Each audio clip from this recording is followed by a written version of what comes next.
Estudiantes, bienvenidos y bienvenidas. Yo me llamo Brainy y juntos y juntas vamos avanzando con la matemática. Hoy vamos a estudiar la primera parte de una síntesis con las ideas principales de la semana de estadística, porque te va a servir para tu evaluación y para que la apliques en muchas áreas de tu vida. En esta sesión volveremos a hablar sobre tipos de estadística, sus términos, sus variables y gráficas estadísticas. Nuestra meta para hoy es abordar una vez más los temas de estadística para resumirlos y comprenderlos cada vez más.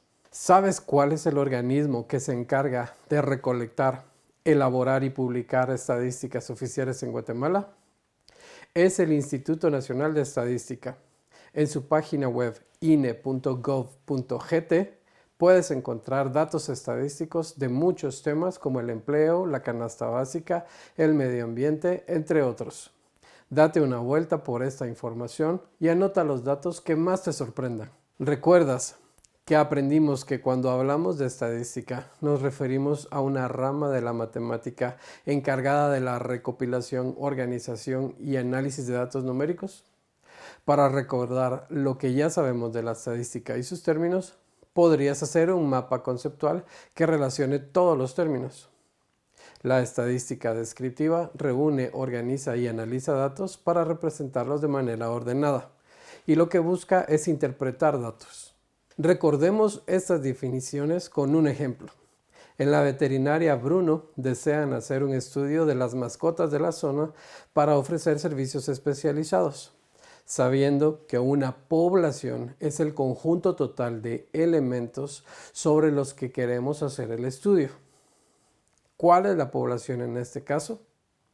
Todas las mascotas de la comunidad, pero no es posible contar todas las mascotas y entrevistar a todos sus dueños. Usaremos para esto una muestra, que es un subconjunto de la población y que la representa. En este caso, la veterinaria ha decidido indagar o investigar a 50 personas que tienen mascotas y viven cerca de la veterinaria. Quiere obtener datos, que son números o cualidades que se van a investigar. Entre estos podemos encontrar la cantidad de mascotas por persona y el tipo de mascota, si son mamíferos, reptiles, aves, peces u otros. La cantidad de veces que van al veterinario por mes. La cantidad de dinero que gastan al mes en sus mascotas. La calidad del servicio en veterinarias anteriores, bueno, regular, malo y muy malo. Algunos de estos datos son cuantitativos, es decir, que se pueden responder con números como la cantidad de mascotas por persona, la cantidad de veces que van al veterinario por mes y la cantidad de dinero que gastan al mes en sus mascotas. Otros datos son cualitativos, ya que no se pueden expresar en números, como la calidad del servicio en veterinarias anteriores, bueno, regular, malo y muy malo. Y también el tipo de mascota que tiene cada familia, mamíferos, reptiles, aves, peces u otros. ¿Qué otras preguntas podrían hacer los dueños de la veterinaria? ¿Qué crees que harán con los resultados de la investigación? Pongamos esto en práctica. El informe de la ONU 2016 indica que apenas 6 de cada 10 niños guatemaltecos se encuentran estudiando actualmente. La población son todos los niños y niñas de Guatemala en edad escolar. ¿Cuál crees que es la muestra? Son todos aquellos que hayan respondido a la encuesta o el censo. ¿Y el dato que obtuvieron es cuantitativo o cualitativo? Es cuantitativo. Es un número que se puede expresar como un porcentaje, que es el 60%. Como ves, en la vida diaria se manejan muchos datos y relaciones entre ellos. Por eso debemos organizarnos y esto se logra a través de una tabla de frecuencias o con gráficas. Esta tabla nos dice qué tan seguido ocurre algo. Por ejemplo, con ella puedes observar cuántas veces a la semana comes pan y cuántas veces comes tortilla. Frecuencia significa el número de veces que se repite un dato. En estas tablas podemos organizar los datos nominales, que son aquellos que se organizan por sus frecuencias o según sus cualidades comunes que no son números. Por ejemplo, podemos llenar los espacios con las respuestas de 50 jóvenes de su preferencia entre Facebook e Instagram. También podemos utilizar tablas de frecuencias con datos ordinales, que son números colocados en orden. Estas tablas se pueden ordenar de forma ascendente de menor a mayor o descendente de mayor a menor. Después de ordenarlos, ya se pueden llenar las columnas de frecuencias para saber cuántas veces se repite cada dato. Por ejemplo, esta tabla está ordenada de forma descendente, de mayor a menor, según los puntos obtenidos en un torneo de fútbol.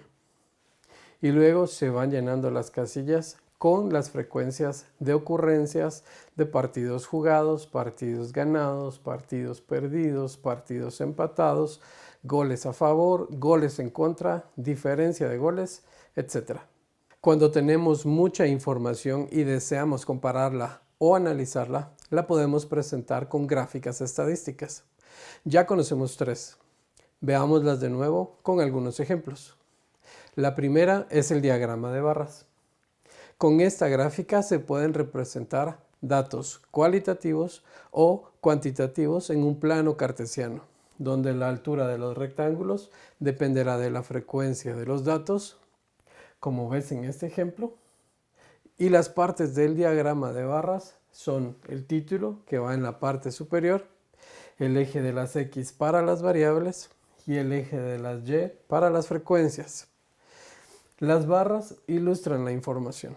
Otro tipo de gráficas es el polígono de frecuencias, que se usa para representar la información a través de puntos y rectas. El procedimiento es similar al anterior, porque también utilizamos el plano cartesiano. En el eje X colocamos las variables y en el eje Y las frecuencias. Después de dibujar los puntos, se unen con segmentos que van de punto en punto. Busca otras estadísticas en la página del INE y grafícalas con un polígono de frecuencias. ¿Cómo ayuda a ver una gráfica? La última gráfica que hemos estudiado es un diagrama de sectores. ¿Recuerdas cómo hacerlo? Si no, veamos uno ahora. En este tipo de diagramas, los datos se representan en una circunferencia que se divide en partes o sectores. Quizá has oído que se les dice también gráfica de pie o de pastel. Observa este ejemplo de un diagrama de sectores de una alimentación ideal. Frutas, verduras y vegetales 30%, cereales y pan 30%, proteínas, carnes, huevos 18%, lácteos, queso, crema 18%, dulces y chocolates 4%.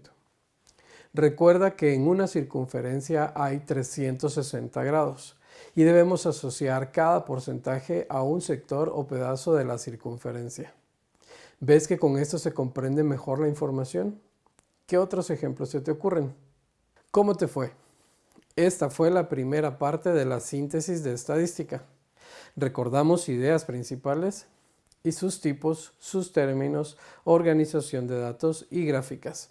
Nuestra meta de hoy era abordar una vez más los temas de estadística para resumirlos y comprenderlos mejor. Hoy mencioné algunos términos que seguramente ya tenías en tu glosario. Revisa nuevamente y si te falta alguno, agrégalo. Yo soy Brainy y te espero en la siguiente sesión para terminar con el resumen de estadística. Hasta luego.